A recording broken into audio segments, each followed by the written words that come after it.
Hi everybody, Dan Illman here. The holidays are right upon us and DRF is offering the deal of the year. 20% off formulator and classic past performances, clocker reports, digital paper, DRF picks, and much, much more. The coupon code for our Black Friday sale, BLFRI22. Visit shop.drf.com for details. Sale ends soon, so don't you dare miss it.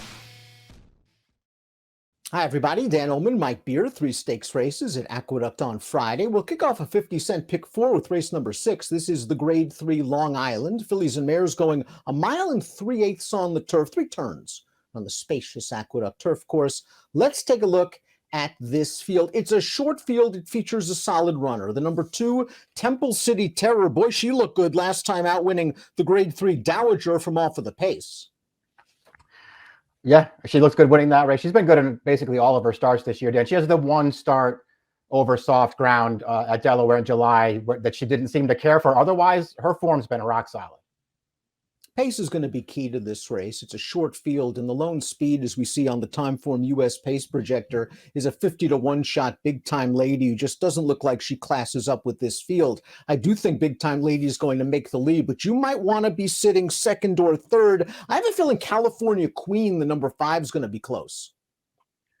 Yeah, she should be close in this race. She's fast enough to be forward. It seems like that would be her best chance to win a race like this.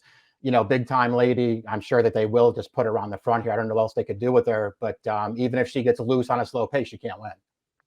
We'll talk briefly about Big Time Lady. She's 50-to-1 on our colleague David Aragona's morning line. She's done most of her work on dirt. She set the pace last time out, or pressed the pace last time out in a 1-turn mile on dirt at Aqueduct, tired very, very badly. Just seems up against it from a class surface standpoint. There's just really nothing to like about her, Dan. She won her career debut on turf a couple of years ago and then actually ran really well in the Tepin in her second career start. And since then, she's done nothing to make you even want to take a second look at her here. Your morning line favorite invades from Keeneland. It is Temple City Terror for trainer Brendan Walsh. We're going to watch her most recent start, the Grade 3 Dowager. It was a race that had a pretty solid pace up front. She made a big 4-5 wide move on that far turn to get right into contention. And once she gets to the front, she puts this field away very handily.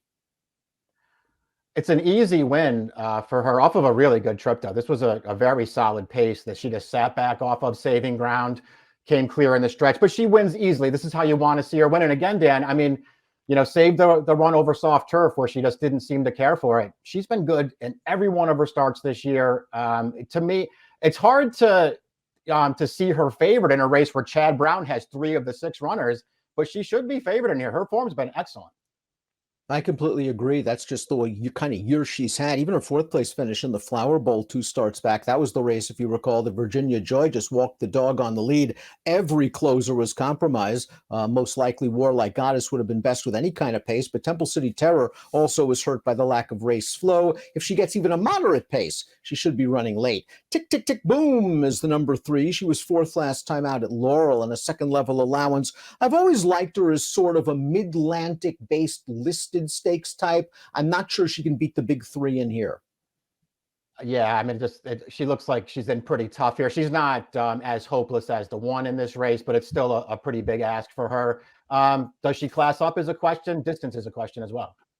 Distance is a huge question because she's not exactly the biggest filly in the fight. She only weighed in at about 939 pounds in her last race. We'll see if she can stretch out. She's done some good things in her career, lots of seconds and thirds on her page. Rocky Sky is up next, one of the 2 for trainer Chad Brown. She scored last time out in the Grade 3 weigh. Now, she had been nibbling at short prices since coming over here from Ireland. She finally broke through, and I wonder if it was the yielding going that helped her get over the top. We see Rocky Sky in here. She worked out a pretty decent trip from stalking range. She's going to make the lead, and she'll trudge on home to win with a 91 buyer.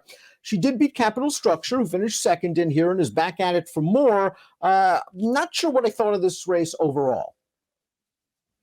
It just looked like the kind of race where they were, at least in my opinion, they were the 2 best horses, and they ran 1-2 well clear of the rest of that field. I mean, you could see there in the replay, Dan, through the stretch, they just left everybody else in their dust. And to me, you know, more than anything else, Rocky Sky had the better trip, and got the job done in there. She ran fine in that race. I also felt like she ran fine 2 starts back. The first time they really stretched her out, it feels like it made a difference, Dan. She ran well in that race at Saratoga, but she had no chance with the winner just sort of controlling the pace the entire way.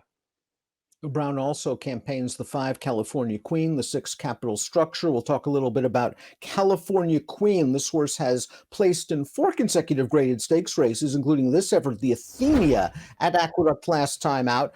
In this race, Mike, there wasn't a lot of pace, but the winner did come from last. California Queen ran okay to be third. The runner-up would come back to win the Noble Damsel with an 89 buyer, then was second in a stake with a 91. So she's faced good competition.